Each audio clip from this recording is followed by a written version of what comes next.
Resentment is anger that has been quieted but not resolved. The slowest acting poison in human relationships is that of resentment. The grudge, the unforgiven slight, the suspicion of motive, or the worst thing, particularly for marriages, keeping score on the people that you love. My favorite kind of story has always been one where brothers or best friends are turned into enemies. It's heartbreaking to me how disordered and twisted two hearts can become, especially when they once were filled with love and appreciation.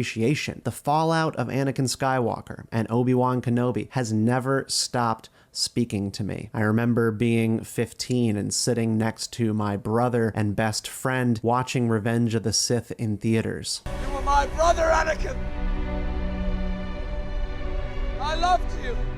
The motif is classic, biblical in origin, so I want to talk to you about how friendships die. Because unlike Padme's democracy, it's not with thundering applause, it's often eerily quiet. Understated. Since we've been focusing on friendship and how to make friends, it makes sense we also look at how you lose them, because it happens a bit at a time and then all at once. Think of all the times two characters were with one another for the last time as friends or as lovers. Anakin and Obi-Wan on the platform on Coruscant, smiling softly, grateful to one another. But something is wrong. Before we go deeper on Star Wars, let's rewind to the dawn of human storytelling, to the children of Adam and Eve, Cain and Abel. The name of Cain means to harvest, grow, or cultivate. Abel means vapor or breath. Out of bitterness and anger, Cain takes Abel's life when his brother's offering to God is viewed more favorably. Cain is confused. It's been repeated again and again, both on the storybook page and in reality, our daily lives. We betray our design, we lash out against those who we love, and we feel a dark pull toward unearned glory and recognition, which alienates the affection of people around us. I just finished reading The Inklings by Humphrey Carpenter, the definitive biography of the literary friend group and men's club assembled around C.S. Lewis at Oxford in the 1930s and 40s. Lewis's friendship with J.R.R. Tolkien is borderline mythological today. It excites fantasy nerds to know that the author of the Chronicles of Narnia and the man behind Lord of the Rings and Middle-earth were once together, sharing ideas by the fireside, reading to one another, and talking about faith and philosophy. Now, to be clear, Lewis never shared Narnia in meetings of the Inklings, and Tolkien didn't care to hear about it after his initial dislike of The Lion, the Witch, and the Wardrobe. But the point I'm getting at here is that their famous friendship, which gets talked about so much, was already on life support in 1950 when Narnia came about. This friendship was deep, and it ends rather sadly. I want to talk about how it turned cold against the backdrop of Star Wars, and hopefully you take away a lesson or two, because I have lost friends. It feels like a death. It really does. A person so close exiting your life, sometimes even without a fight, they just cut ties and are gone. I've mourned it, wondering what I could have done differently. And I know that I'm not alone in that. Death by a Thousand Cuts is a good way to describe how Tolkien and Lewis became estranged from one another. The biography is a good reminder that our words stick with people, especially the ones that we might wish to take back. Exercise discretion when conversing. Avoid boastfulness. Let your words demonstrate thoughtfulness, says Epictetus. Great care we must take. I don't think I could ever disagree with a guy named Epictetus. Lewis did not always take care. He was the more affectionate of the two men, but also a loose cannon with his judgments and observations about the world. Going back to his childhood, this was a huge problem for Lewis, which his private tutor, Mr. Kirkpatrick, called out in him on numerous occasions because Lewis would cast judgments and disparage places that he had never been. It's all Obi-Wan's fault. He's jealous. He's holding me back!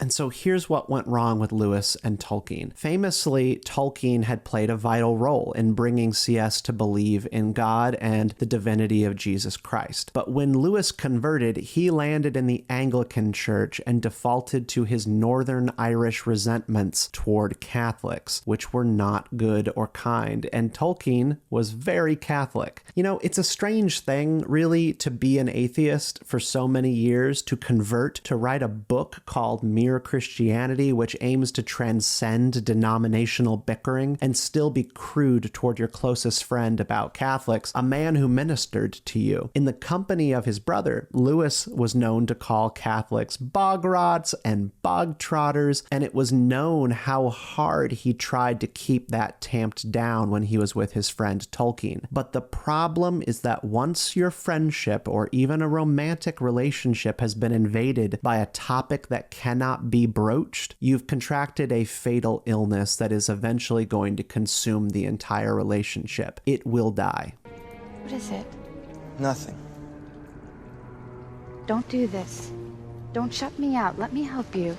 Then one day, on a walk at Oxford, Tolkien shared with Lewis that he had a special devotion to St. John, and Lewis bristled very visibly before saying that Tolkien and St. John had nothing in common. It's like your friend saying they deeply admire Mr. Rogers and want to be more like him, and then you respond by saying, "Good luck with that," instead of engaging sincerely, asking them questions about it, being interested. Tolkien felt now with Lewis that he was being looked down on as a shabby little Catholic. He felt judged, and he probably was. It's the deep irony of this friendship because it began without a shared love of Christianity, and once that love was shared, it played a part in driving them apart. Some of you might know a lot about Tolkien and Lewis and say, no, they were always friends and to the end, and that's true in word, but contempt, resentment, and sarcasm were in the vein of their friendship, particularly by the 1950s, and it would never kill the thing entirely, but it placed it in a coma. It could no longer grow or produce fruit. It stayed frozen and it completely withered. I'm a Star Wars fanatic, so Obi-Wan and Anakin are hard not to think about here. They served alongside one another in the Clone Wars, and they knew each other intimately as Master and Padawan, but they could not discuss what was really going on inside Anakin for most of his life. Anakin always felt he was being lectured by Obi-Wan, and that's mostly true. Even Obi-Wan's master, Qui-Gon, found young Kenobi to be an exhausting Puritan at times, unable to adjust his doctrinaire approach to doing anything. Anakin couldn't talk to Obi-Wan about loving Padme. He didn't speak with him about just how angry he was over what happened with the killing of his mother on Tatooine. I killed them. And not just the men. Gets talked a lot about by Star Wars fans. Would things have been different if Qui-Gon was his master instead of Obi-Wan? And maybe, possibly. I think Anakin needed something that Obi-Wan couldn't give him. They didn't ever go beyond the surface level of backslapping, recurring jokes, and trusting one another in battle. That should sound familiar to a lot of you. There are your drinking buddies and high school friends who you like to reminisce with, but you have nothing new going on. And any discussion of deeper feelings or your thoughts, it hits an immediate wall because that's not what your friendship is about. So there were missing pieces. And then, of course, there was a third wheel in Chancellor Palpatine who wedged himself into that gap as someone who could go deeper with Anakin than Obi-Wan was willing to. The corruption and alienation happened so fast, and it was beyond the point of saving when Obi-Wan made the ask of Anakin to spy on Palpatine for the Jedi Council. It's so sad because no one knew what they were doing in this moment, and you just want to reach out through the screen and scream, "Stop!" Obi-Wan didn't choose to drive Anakin away. He just had no idea how far along the dark path his friend was at this time, because they couldn't talk. The only thing that can be said was working was gratitude. Cicero wrote troves about how friendship and gratitude go hand in hand. The simple act of saying thank you is practically divine to Cicero, and that is one of the last things that Anakin and Obi-Wan discuss, which is Anakin being grateful, even though he doesn't show it enough. Tolkien and Lewis's third wheel, or wedge, was a fellow Inkling named Charles Williams, whom Tolkien did his best to enjoy but did not like. Lewis was apparently bowled over and very impressionable, as Tolkien later put it, and his smittenness with Williams was a problem for Tolkien on many levels. To be clear,